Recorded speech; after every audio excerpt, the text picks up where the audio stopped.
నంద్యాలలో మాజీ MLA Byreddy Rajasekhar Reddy comments. Real estate వాళ్ళు ఉన్నంత వరకు రాయలసీమ బాగుపడదు. రాయలసీమలో సిద్ధేశ్వరం వద్ద తీగల వంతెన వద్దు బ్రిడ్జ్ కమ్ బ్యారేజ్ నిర్మించండి. నిరుద్యోగులు రాయలసీమ రైతుల కోసం వీళ్ళు మాట్లాడరు.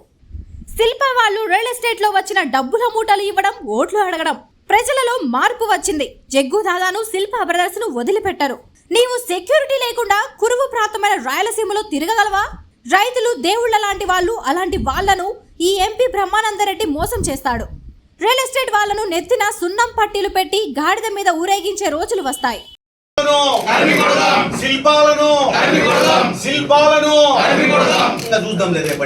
ఈ జిల్లాలో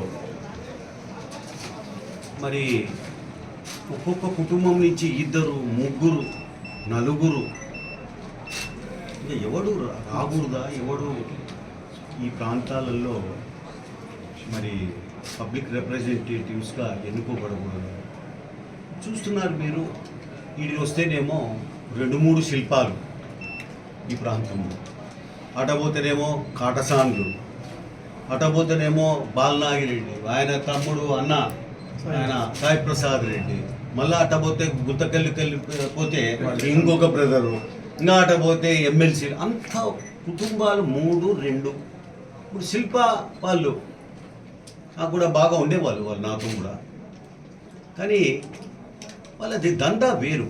ఒక మార్బుల్ అంగడి పెట్టుకొని మొట్టమొదట జూబ్లీ హిల్స్లో మొదలుపెట్టినటువంటి రియల్ ఎస్టేట్ వ్యాపారం, మంచి దిట్టలు రియల్ ఎస్టేట్ వ్యాపారంలో చాలా అనుభవం ఉన్నటువంటి వారు, బాగా డబ్బులు బాగా చేసుకున్నారు కూడా. అది వాళ్ళ యొక్క బిజినెస్. ఈరోజు ఎక్కడ వచ్చిందంటే తేడా, ఎవడైతే డబ్బులు సంపాదిస్తున్నాడో వాడు వచ్చేది నేను ఎమ్మెల్యే కావాలా, ఎంపీ కావాలా అని మొదలుపెట్టేది. ఇంకా ఇళ్ళలో తిక్కోళ్ళ ఇల్లు ఇన్నాళ్ళు ప్రజాసేవ చేస్తున్నటువంటి వాళ్ళు, ప్రాణాలు పణంగా పెట్టి ప్రజాసేవ చేసే వాళ్ళు ఇంకా ఛాన్స్ లేదు. ఓన్లీ రియల్ ఎస్టేట్ వాడు, మార్బుల్ షాపులు పెట్టుకున్నాడు, లేకపోతే భూ కబ్జాలు చేసేటోడు. ఇప్పుడు అది కాదు, వాళ్ళు సేవ చెయ్యరు, బిజినెస్ లైన్లోనే ఆలోచన చేస్తారు. మీరు వచ్చిన కర్మ ఏమనంటే వాళ్ళు బిజినెస్ పీపుల్, బిజినెస్సే వాళ్ళకు మెయిన్గా ఐడియా ఉంటుంది తప్ప ప్రజలకు ఎట్లా సేవ చేయాలి, ఎక్కడ తాగునీటి సమస్య తీర్చాలి, ఏమైనా స్కిల్ డెవలప్మెంట్ చేయాలా, లేకపోతే నిరుద్యోగులకు ఉద్యోగాలు తెప్పించాలా, ఈ ఆలోచనలో రైతులు ఎట్లా బాగుపడతారు, ఏ రకంగా వీళ్లకు గిట్టుబాటు ధరలు ఉంటాయి, రైతులకు నీళ్లు ఎట్లా సరఫరా చేయాలా అన్నటువంటిది వీళ్ళల్లో ఆలోచన ఉండదు. వీళ్ళకు ఉండేదంతా ఏమంటే స్థలం ఎక్కడుంది, ఇది అమ్మడబోతుందా లేదా, దీంట్లో లేఅవుట్ వేసి ఇల్లు కడితే ఎంత కమ్మవచ్చు, ఎంత లాభం ఉంటుంది, మనం కొనేదెంత, అమ్మేదెంత, ఏ రకంగా మనము. అప్పుడు కూడా మొన్న కూడా నంద్యాల జిల్లా ఏర్పడినప్పుడు దుమ్ము లేపినారు ప్రచారం, వచ్చా జిల్లా అని వచ్చి అమ్ముకున్నాక మొత్తం జిల్లా ఈరోజు రియల్ ఎస్టేటు ఒక డౌన్ అయిపోయాయి. ఊరికే మాటల కాడికే. ఇప్పుడు ఎలక్షన్లు వచ్చినాయి, మళ్ళీ మాటల కాడికే. రియల్ ఎస్టేట్ దందా ఇది తేడా లేదు. అంటే ఈరోజు నేను చెప్తున్న స్థానికులు, నంద్యాలలో స్థానికులు లేరేమయ్యా? ఎంతో ప్రజాసేవ చేసేవాళ్ళు. వాళ్ళకు చిన్న ప్రాబ్లం, ఏదైనా హెల్త్ ప్రాబ్లం వచ్చినా, డాక్టర్ అవసరం ఉన్నా, లాయర్ అవసరం ఉన్నా అక్కడే ఉండి రాత్రి బవళ్ళు కష్టపడే వాళ్ళు నంద్యాలలో లేరేమయ్యా? యాడ్ నుంచో కొండ కేసుల నుంచి దేవాలనేమయ్యా, హైదరాబాద్ నుంచి, బెంగళూరు నుంచి. ఎందుక ఇట్లా చేస్తున్నారు వీరు? పార్టీలు కూడా కొంచెం ఆలోచన చేయాలి, స్థానికులను పికప్ చేయాలి. ఇక్కడ వాళ్ళకే సమస్యలు తెలిసేది,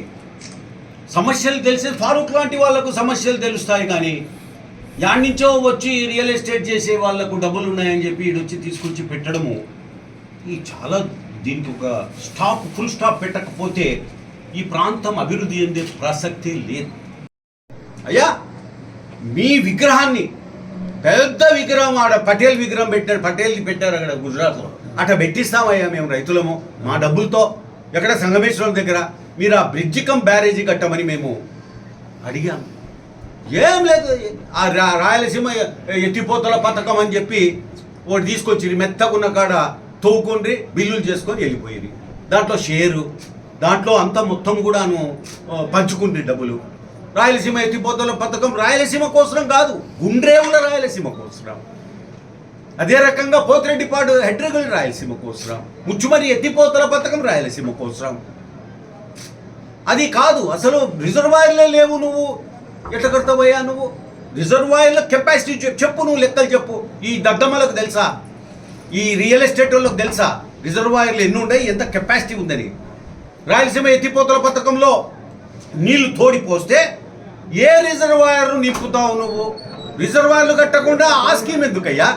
అంటే దీని అర్థం ఏమంటే వేరే ప్రాంతాలకు తీసుకుపోనీకనే. ఈరోజు నేను ఒకటే చెప్తున్నాను, ఈ వెధవలు ఉన్నంత వరకు రాయలసీమ బాగుపడదు. ఈ చవట దద్దమ్మలు రియల్ ఎస్టేట్ వాళ్ళు ఉన్నంత వరకు రాయలసీమ బాగుపడదు. వీళ్ళ ధ్యాస వేరు, వీళ్ళ శ్వాస వేరు. వీళ్ళు ప్రజలను గురించి, ఈ ప్రాంతాన్ని గురించి మాట్లాడరు. అందుకే ఇంకా ఏముంది, ఇంకా రేపటి నుంచి యుద్ధం మొదలు పెడతాం. మేము కూడా ఈయనే కూర్చుంటున్నాం. ఇంకా మా వాళ్ళు ఉన్నారు. ఏవి సుబ్బారెడ్డి కంటే మించినోడు ఎవడు లేడు, కొట్టాల శివుని కంటే మించినోడు ఎవడు లేడు, రాజశేఖర్ ఉన్నాడు.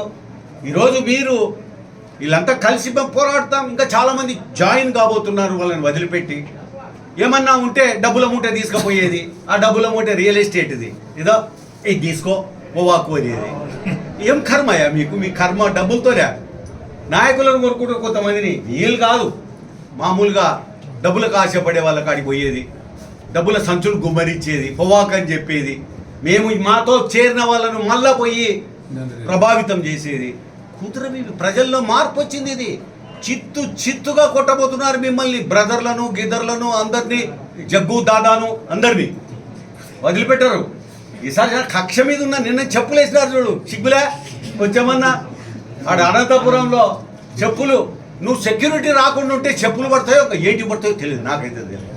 మీరు సెక్యూరిటీ పెట్టుకొని అంత చెట్లు కొట్టేసి దాపు ఎక్కడా కూడా అడ్డం లేకుండా చేసుకొని, ఓ అబ్బా అంత పెద్ద సెక్యూరిటీతో మీరు వస్తున్నారు కాబట్టి ఏదో వచ్చి మైకు తీసుకొని మాట్లాడిపోతున్నారు. మీరు సెక్యూరిటీ లేకుండా రాయలసీమ తిరుగు కరువు ప్రాంతం అయ్యా. ఆయన అయితే ఇత్తనాలు మొత్తం రైతులనే మోసం చేసి, దేవుళ్ళ లాంటి వాళ్ళు రైతులు, దేవుళ్ళు అయ్యే వాళ్ళు. నష్టాలు వచ్చినా పండిస్తున్నారంటే దేవుళ్ళు అయ్యా వాళ్ళు. వాళ్ళకు దినా పూజ చేయాలి మనం. అటువంటి వాళ్ళని మోసం చేస్తారేమయ్యా మీరు, ఈ బ్రహ్మానంద రెడ్డిల కట్టోళ్ళు. నేనే ఎన్నో పంచాయతీలు చేసిన, నా ఊరికి పిలిపించి రైతులు ఈయన మిడ్తూరు మండలంలో మోసం చేస్తే పిలిపించిన, నష్టపరిహారం కట్టించిన. మళ్ళా సంవత్సరానికి మళ్ళా మోసం చేస్తే ఈసారి కొంచెం గట్టిగానే దండించి ఇది చేశాను నేను ఆ రోజు. ఈ రకంగా వీళ్ళనా అసలు కనపడని వాళ్ళనా, ముఖం కనపడని వాళ్ళ. ఎస్బీ రెడ్డి గారు చూడు, ఆయన పాపులర్ మ్యాన్, బాగా తెల్ల డ్రెస్ వేసుకుంటుండే, నల్ల బెల్ట్ కట్టుకుంటుండే, సిగరెట్ ఇంతప్పుడు అవుతుండే, బాగానే ఉండే. ట్యాంక్ ఏదో చేస్తుండే, ఉండకుండా రోజు ఒక 10 చేస్తుండే. ఈడ వెళ్తే ఆడ వెళ్తే ఈడ ఏదో ఒకటి చేసి అట్టనున్నా ఏదన్నా ఒకటి గుర్తింపు తెచ్చుకోలేదే నువ్వు. ఏమన్నా పనే, అందరు తూతూ అంటున్నారు ఈరోజు. ఇంకా ఈ రియల్ ఎస్టేట్ వాళ్ళు, బయట వాళ్ళు, వీళ్ళను మనము ఖచ్చితంగా పంపించాల్సింది, సాగనంపాల్సిందే. లేకపోతే స్థానికులకు విలువే లేదు. ఇంకా వాళ్ళకే రాసిచ్చిపోండి. మీరంతా కూడా స్థానికులు వద్దు, మీ ఆస్తులు గీస్తులని ఖాళీ చేసి పట్టయ్యా మీరే తీసుకోండి, మాకు వద్దు. ఈడ ఎందుకు మేము ఇదేదో విదేశాలలో ఉన్నట్టుంది, ఈడ మా సొంత ఊర్లో ఉన్నట్టు లేదు. కానీ పాకిస్తాన్ నుంచి వచ్చినట్టుంది. మేము విలేజ్ మొత్తం ఎక్కడికి ఏం జరుగుతోంది ప్రజలు చూస్తున్నారు కదా. ఈరోజు వీళ్ళని తరిమి కొట్టాల. వీళ్ళను గుండ్రేవులు సాధించుకోవాలా మనం. ఫారూక్ గారికి నేను ఒకటే చెప్తున్నాను, ఈయన మంత్రి ఏది ఖాయం. ఎందుకంటే మైనార్టీలలో ఒకడే ఏకైక నాయకుడు ఆయన, మైనార్టీ మినిస్టర్ అవుతాడు ఇక్కడ. గెలిస్తేది ఖాయం. నేను ఒకటే చెప్తున్నాను ఆయనను, అయ్యా నిలబెట్టి గుండ్రేవులు సాధించాను నువ్వు శబరమ్మ ఇద్దరు కలిసి. తీగల వంతెన వద్దయ్యా, అది బ్రిడ్జ్ కమ్ బ్యారేజ్. అది ఊకే షూటింగ్లకు పనికొస్తుంది అయ్యా. బ్రిడ్జ్ కమ్ బ్యారేజీ కడితే మనకు 60 టీఎంసీలు నీళ్ళు వస్తాయి. 60 టీఎంసీలు. రాయలసీమ దరిద్రం తీరుతుంది. మీరిద్దరు కలిసి సాధించండి. అది నేను ఒక ఉద్యమకారునిగా మీకు నేను సలహా ఇస్తున్నాను. నేను వీళ్ళని గెలిపించుకోవాలి. ఇప్పుడు ఈ రియల్ ఎస్టేట్ వాళ్ళను గుండు కొట్టి వీళ్ళకు ఉలిగడల దండేసి వీళ్ళకు ఇది మన సున్నం పట్టెలు పెట్టి నెత్తిన వీళ్ళ గాడి మీద ఊరేగి ఇచ్చే కాలం వస్తుంది. చూస్తుండండి మీరు. టైం ఎక్కువ లేదు అని కూడా నేను చెప్తున్నాను.